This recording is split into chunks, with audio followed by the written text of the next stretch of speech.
Well. Hello again from another exciting episode of the Crotchety Old Men Podcast. Good day, good afternoon, good evening, wherever you are in the hemisphere. Hi, I'm Gary Smith, one of the co-hosts of the Crotchety Old Men, and all of us are together today on this beautiful day on this earth. What's going on, fellas? Well, everybody Everything's else, good, man. I have no complaints. How you doing? hey man, I'm doing great. I'm over here trying to keep my wings from flapping me away. I'm so happy I can fly away. I What's know up, that's Gary and right. George? All is well on this end. All right. That's what If we I like was to any hear. better, there'd be two of me. That's it. That's it. Check You that know, out. that's the way we roll here on the Crotchety Old Man. We may be crotchety, but life is good. Isn't that true, gentlemen? So good, so good. I'm over here spending my currency, which is my time. That's my currency, my time. So I'm over here spending my currency. Paul, don't that just sound like a crotchety old man? Sure does, man. What are you saying? What a job. What a chore, man. Right, rubbing our face in it and everything. Exactly. Well, it brings us on a good thing of the topic of the day. Speaking of currency and things that go along with that and how it's created and managed and so forth, I'm going to pass the mic over to George and tell us about what we're talking about today.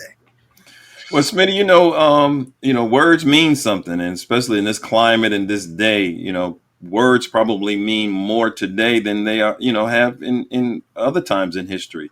So it's so important that, when you read articles, which I do a lot of, that you understand exactly what the content and what's being published and sent to you.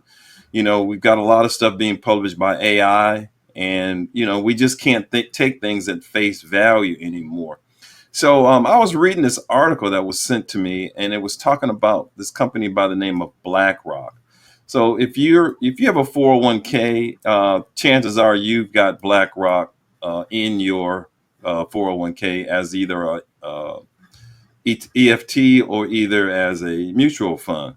So, but the article was basically saying that this company was quite literally owns the world.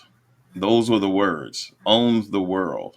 So, of course, me being somewhat financially astute, I wanted to read deeper and understand that because, I mean, this could have a lot of different implications on a lot of different things. Because it went on to say in the article that it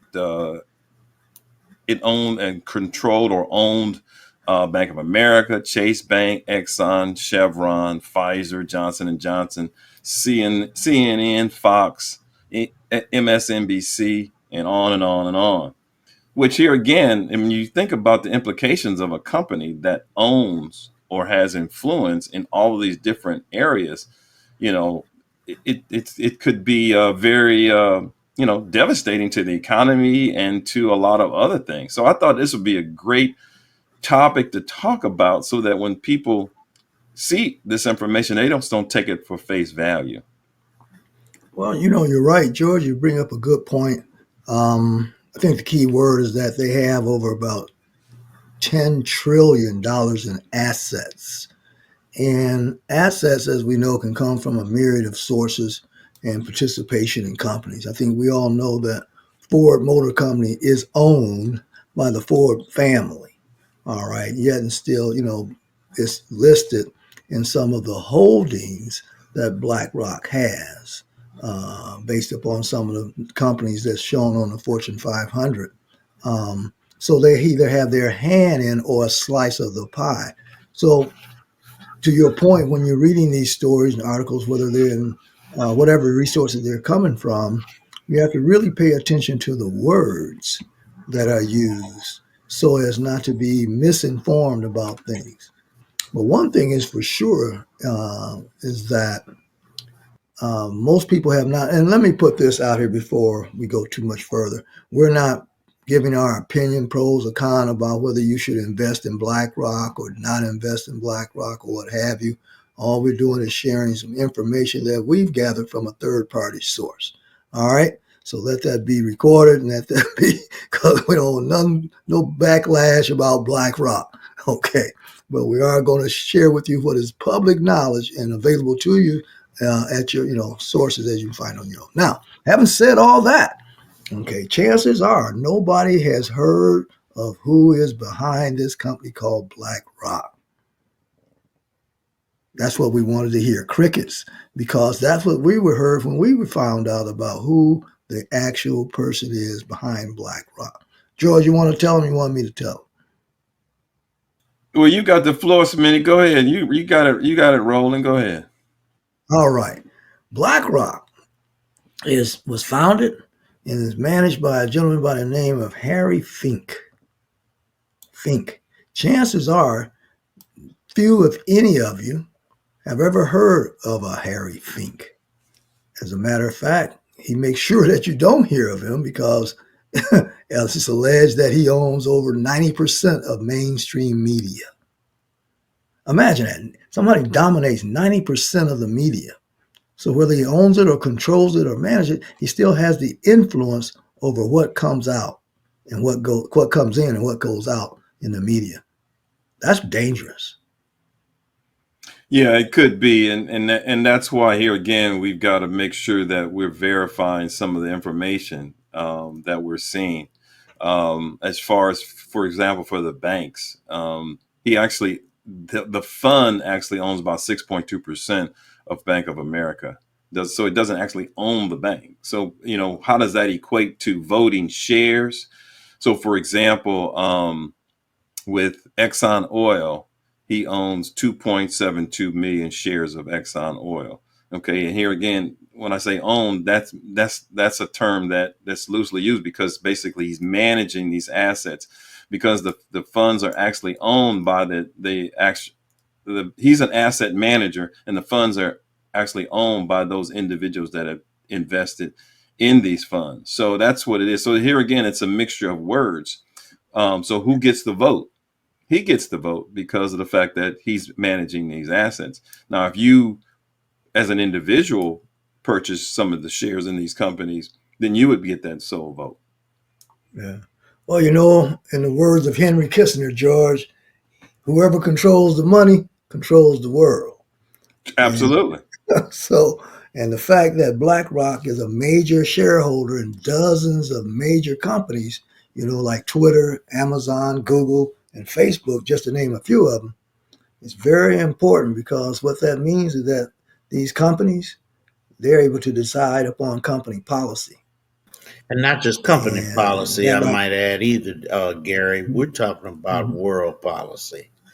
I mean, when you think in terms of projects like the canal that they're trying to build for Gaza. Okay, so they want to build this canal in the Gaza region, which is supposed to be Palestinian area. They have to take over that area to get the land to build it, which is what they're doing right now. United States is complicit in this thing. I mean, I look at a wide range of things that go on in the world, and people who own or have this much influence in the world. Where does the politics go? Where does the money go? Where does it? It's a dire situation when you have one person have that much power. Yeah. You know what, PC, well, I've got an opportunity to do so. Let me correct myself that the correct name is Larry Fink, not Harry. And I believe I may have said Harry early on, but it's Larry Fink. And to your point, yeah, it's dangerous for any one person to have that sort of power. So, but again, I like what Georgia said, that we still have to consider the source. What is their purpose? Why can't, I mean, I don't know. I shouldn't say why can't you find it anywhere else? That would be plagiarism. So that doesn't matter. But there is something to the fact that when any company, it shows us a lot of things. It shows us structure. It shows us that by diversifying, you can attribute a lot of assets. If most of the companies, I'm sure that not all the companies fare as well as the ones that we're presented with. We always see the winners. What you don't see are the losers, and that's okay. But if this model, if you will, this business model can be replicated or duplicated on a smaller scale, the results will be the same. Now, it may not be 10 trillion, but what's wrong with 1 million? there's a lot of businesses out there. Go ahead, George. Yeah, I mean, absolutely. That we want to make sure as we talk about this subject, we're careful in saying, as far as like the article said, he owns. I think the better word is probably influence, because of the fact that his company does manage the assets of all of these, multinational and multi-million dollar companies. But there, like I was looking at Pfizer and Johnson and Johnson, but there are over 70, or I could say institutional investors, which is he considered, own 70% of the stock in these companies. Well, so he owns a piece of percentage of that 70%. So there are other companies out there like BlackRock. So I want our audience to understand what we're really talking about here. So Gary, before you were talking about a company that actually owns companies, and this is different. This is not a company that's traded on the stock exchange. This is a company that's actually buying companies. So can you kind of explore the difference in BlackRock and the company you were talking about? Okay, sure. The company I'm talking about is Vista Equity Partners. And that company there is founded and chaired, CEO is Robert F. Smith, is the black guy.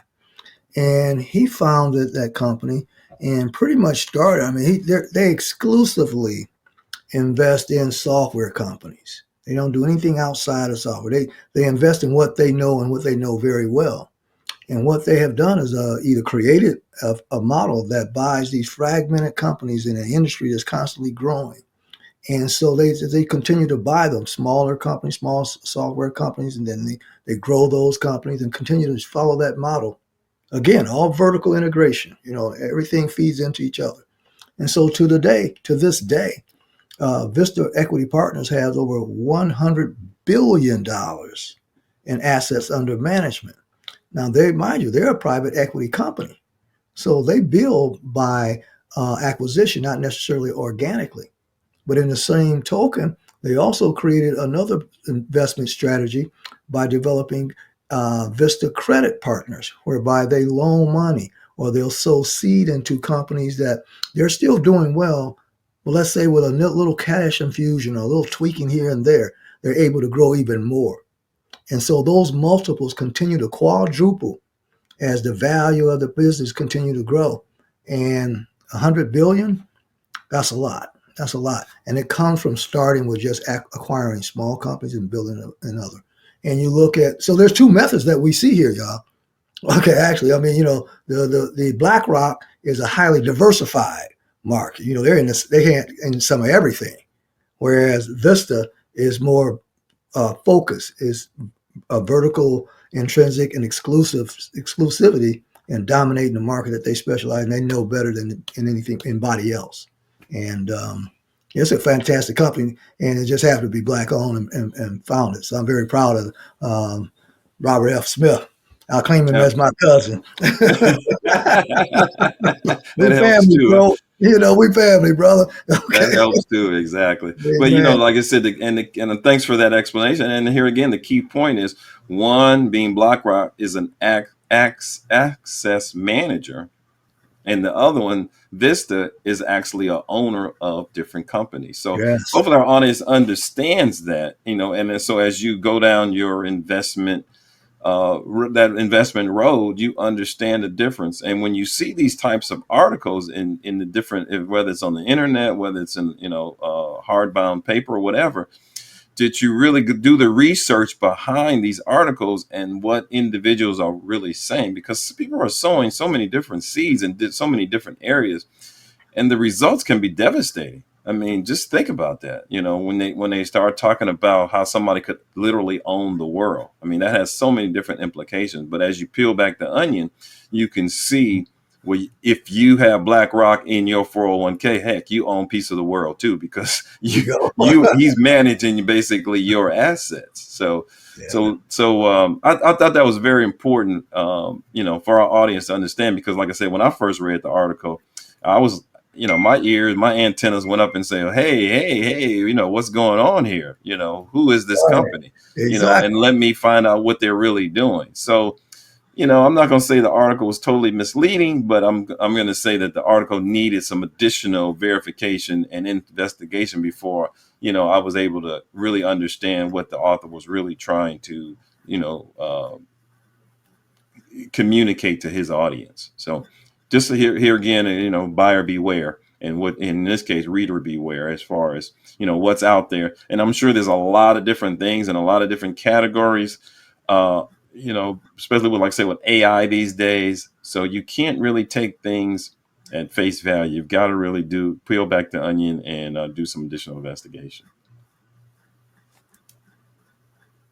All right, then. Well, all right now, PC, what you got for us, man, as we wrap this thing up today? Well, since we've been talking about the word and the importance of what we choose and how we say things, I thought that I would share with you this little tidbit here on the word. Once you understand the power of your words, you won't just say anything. Once you understand the power of your thoughts, you won't just think anything. And once you understand the power of your presence, you won't just be anywhere. Know your worth. Word.